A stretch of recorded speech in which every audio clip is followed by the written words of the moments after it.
আসসালামু আলাইকুম। আজকে অ্যাডোবি ইলাস্ট্রেটরের দুইটা টুলস নিয়ে আপনাদের সামনে কথা বলবো। সেটা হচ্ছে ম্যাজিক ওয়ান টুল, লেসো টুল। ম্যাজিক ওয়ান টুল এবং লেসো টুলটা আছে আমাদের সিলেকশন টুলের নিচে।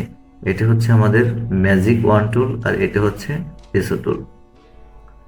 ম্যাজিক ওয়ান টুল আর লেসো টুল হচ্ছে একটা আরেকটার বিপরীত। আর সবচেয়ে বড় কথা হচ্ছে আমার যে ম্যাজিক ওয়ান টুল, এই ম্যাজিক ওয়ান টুলটা কিন্তু আমার ফটোশপেও আছে। আমি এই দুইটা টুল আপনাদেরকে বোঝানোর জন্য আমি কিছু শেপ ড্র করে নিচ্ছি। আমি এখানে এলিপস টুলটা সিলেক্ট করলাম।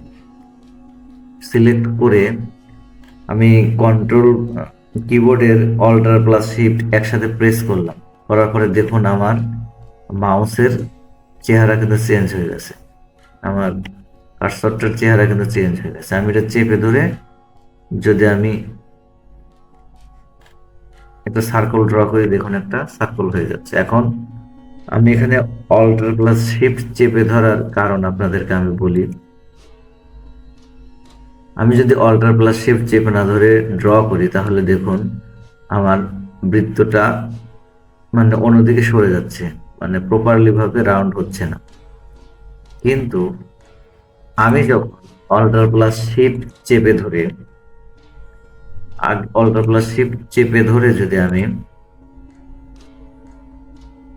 এরকম করি তাহলে দেখুন আমার কিন্তু প্রপার সার্কেলটা পাচ্ছি। এটার আরো একটা অপশন আছে যে আমরা এলিপস টুলটা সিলেক্ট করব। করার পরে শুধু এটা এলিপস টুলস এর ক্ষেত্রে না, প্রত্যেকটা টুলস এর জন্যই, পলিগন বলেন, রাউন্ডের বলেন, রেক্টেঙ্গেল বলেন, প্রত্যেকটা টুলস এর জন্যই আমি টুলটি সিলেক্ট করে আমি এখানে মাউসের লেফট বাটন ক্লিক করলে দেখুন আমার কিছু অপশন দেখা যাচ্ছে। এখানে আপনি আপনাদের ইচ্ছা মতো হাইড ওয়াইড চেঞ্জ করে, আপনাদের প্রয়োজন মতো চেঞ্জ করে ওকে প্রেস করলেও আপনি এলিপস পেয়ে যাবেন, সার্কেল একটা পেয়ে যাবেন। এখন আমি যে এই যে সার্কেলটা ড্র করলাম, এই সার্কেলটার হচ্ছে আপনার এটা হচ্ছে আমাদের ফিল কালার আর বাইরেরটা হচ্ছে স্ট্রোক কালার। আমি গত টিউটোরিয়ালে দেখিয়েছি আসলে স্ট্রোক কালার ফিল কালার কিভাবে কাজ করে। আমি এই বৃত্তটাকে আমি একটু ছোট করে নিই। এই যে আমার যে চারপাশের যে বক্স দেখতে পাচ্ছেন, আমি যে কোনো এক কর্নারে মাউস এভাবে ধরবো, ধরার পরে আমি অল্টার শিফট একসাথে প্রেস করে যদি আমি আপ ডাউন করে দেখুন ও সমানভাবে ছোট বড় হচ্ছে। আমি এখানে একটু ছোট করে নিলাম। ছোট করে নেওয়ার পরে এটাকে আমি কপি করব। এখন কপি করার উপায়টা হচ্ছে আপনি এখানে এটাকে সিলেকশন টুলটা সিলেক্ট করে নেবেন। করার পরে কিবোর্ডের অল্টার প্রেস করবেন, দেখুন আমার মাউসের চেহারা চেঞ্জ হয়ে গেছে।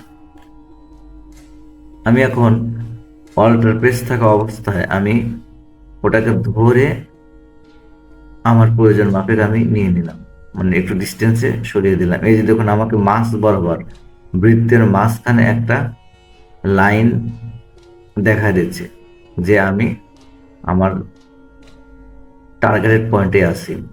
এই যে আমি এখানে এনে ছেড়ে দিলাম।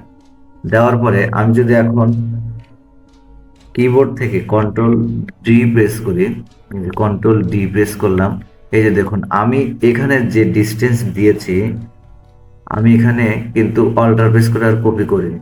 এখন এখানে কন্ট্রোল ডি প্রেস করার পর দেখুন আমার এই সেম ডিস্টেন্সেই আমার সবগুলো সার্কেল কপি হয়ে গেছে। এখন আমি সবগুলো সার্কেলকে আবার সিলেক্ট করে অল্টার প্রেস করে কপি করে নিলাম, আমার এই ডিস্টেন্সে থাকুক। এখন যদি আমি এই সার্কেলগুলো সিলেক্ট থাকা অবস্থায় যদি আমি কন্ট্রোল ডি প্রেস করি তাহলে দেখুন আমার সবকিছু কপি হয়ে গেছে সমান দূরত্বে। এখন আমি কিছু সার্কেলের কালার চেঞ্জ করে নিই আপনাদেরকে বোঝানোর জন্য। আমি সবকটা সার্কেলের স্ট্রোক কালার আমি নান করে দিলাম। দেওয়ার পরে আমি এটার একটা কালার দেই, এটার এই কালারটা দেই, আর এটা এটা দেই, মানে এক একটার এক এক কালার আমি দিচ্ছি মানে আপনাদেরকে বোঝানোর জন্য।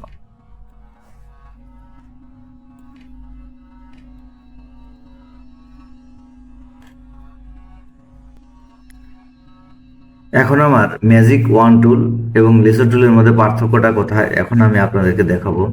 এই যে ম্যাজিক ওয়ান টুলটা আছে, এখানে যদি আমি মাউসের লেফট বাটন ডাবল ক্লিক করি তাহলে দেখুন আমার এখানে কিছু অপশন দেখাচ্ছে: fill colour, stroke weight, opacity, blending mode. আমি যদি এই ফিল কালারটা, আমরা এখানে কিন্তু ফিল কালার ব্যবহার করেছি, আমরা যদি এখানে ফিল কালারটা সিলেক্ট করি, ফিল কালারটা সিলেক্ট করে যদি এই ম্যাজিক ওয়ান টুলটা যদি আমি এই সার্কেলে ক্লিক করি তাহলে এই সার্কেলের যে কালার, এই কালারটা যতগুলো শেপের মধ্যে আছে সবগুলো শেপ অ্যাট এ টাইমে সিলেক্ট হয়ে যাবে। এই যে দেখুন, আমি এটা সিলেক্ট করাতে ও কিন্তু সব কয়টা সিলেক্ট করে নিয়েছে। এখন আমি চাইলে এই কালারটা যদি আমি চেঞ্জ করতে করি, এই যে দেখুন আমার ওইটাতে চেঞ্জ করাতে কিন্তু সব চেঞ্জ হয়ে যাচ্ছে। এই যে দেখুন, এই যে তারপর আমি যদি আবার এই কালারের যে কোনো একটাকে সিলেক্ট করি তাহলে দেখুন এটাও করা যাচ্ছে। এই যে দেখুন, আমি অন্য একটি কালার দিই, এইটা দিই, গ্রেডিয়েন্ট কালার দিলাম, এটাকে গ্রেডিয়েন্ট কালার বলে। এই যে এটা এখন এভাবে আপনারা দেখবেন যে স্ট্রোক কালারের ওয়েট মানে এক এক সার্কেলের এক এক রকম দিয়ে যদি আমরা দেখি যে একটা সার্কেলের স্ট্রোক কালার যদি পাস হয়, স্ট্রোক কালার বলতে এই যে আমার যে স্ট্রোক কালার যদি আমরা 5 দেই তাহলে এই স্ট্রোক মানে যতগুলো সার্কেলের স্ট্রোক 5 আছে সবগুলো একই সাথে সিলেক্ট হবে। তো এইভাবে আসলে আমাদের ম্যাজিক ওয়ান টুলটা কাজ করে। ম্যাজিক ওয়ান টুলটা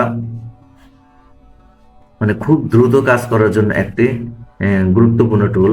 এরপরে আমি আসি লেসো টুল। এটা হচ্ছে আমার লেসো টুল, এই টুলটা আমাদের ফটোশপেও আছে। এখন আমি ম্যাজিক ওয়ান টুল দিয়ে তো একটা সার্কেল সিলেক্ট করার পরে আমার সবগুলো সার্কেল আমি সিলেক্ট করে নিলাম, মানে আমার কাজটা সহজ করার জন্য। এখন যদি আমার দরকার হয় যে আমার এই সার্কেলটার কালার চেঞ্জ করব, এইটার করব আর এইটার করব, তাহলে কিন্তু আমার ওই ম্যাজিক ওয়ান টুল দিয়ে এখানে আমি আর কাজ করতে পারবো না, কারণ ওটা দিয়ে কাজ করতে গেলে আমার ওই সেম কালারের সবগুলো সিলেক্ট হবে কিন্তু অন্য কালারে সিলেক্ট হবে না। দেখুন এটা সেম কিন্তু এইটা আর এই দুইটা কালারের সাথে ম্যাচ করে না। এর জন্য আমি করব কি, লেসো টুল এখানে ব্যবহার করব। এই যে লেসো টুল ব্যবহারের জন্য আমি এখানে এই যে দেখুন সুন্দর করে আমি এই যে